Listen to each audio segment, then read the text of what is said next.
May gabi minahal ko mga karibisyonan sa kita sa itong Bible verse nga minugbo.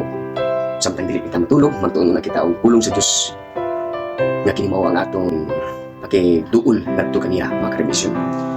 Ang sugo sa Dios isang niya ang mga balita sa tibuok nga kalibutan.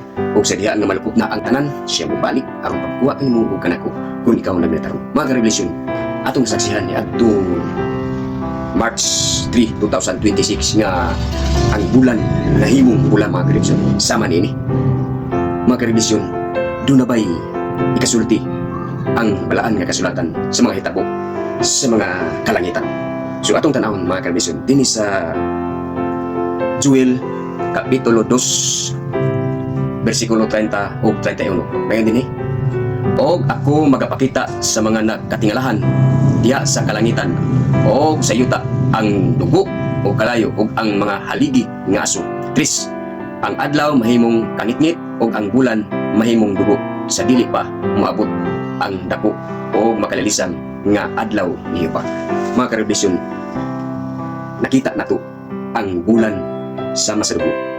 Kung makita nato ni mga karibisyon, ato naman yung nakita kini meaning nga adunay mga kagubot katalagman sa kalibutan. So atong sigundahan pa mga karibisyon, nagatumbok usab dinhi sa Pinadayag Kapitulo 6 versikulo 12. Nagayon dinhi, og sa pagkabuklad niya sa ikag-unom nga timbre, mitan-aw ako og ani karon miabot ang usa ka dakong linog og ang adlaw mahimong maitom ingon nga panakton nga hinimok maitom nga balahibo, ang tibuok nga bulan mahimo daw dugo.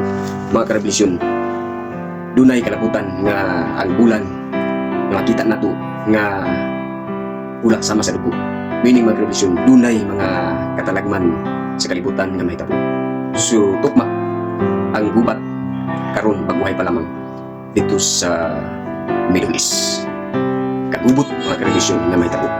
So sa dili pa maabot ang Ginoo, dunay timailhan makita sa bulan mismo sa adlaw nga dunay mga mahitabo sa dili pa maabot ang Ginoo mga karibisyon. So ang atong Bible verse ning takna sa kagabion nga minugbo, doon na kita'y nakutlo nga ang Diyos naghatag og mga sinyalis nga siya hapit na gud mobalik mga karibisyon.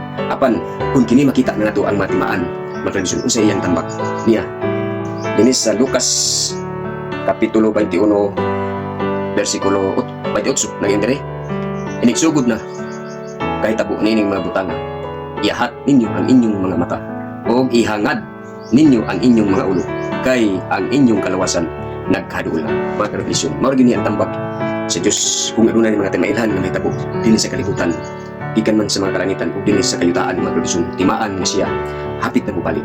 So ang ato nga sekreto lang gid mga karibisyon, makigsuod sa ato ngadto sa atong abing Dios, ang atong mga kinaya, ang atong mga kalibutanon nga pangnahuna atong ihikway kana mga karibisyon.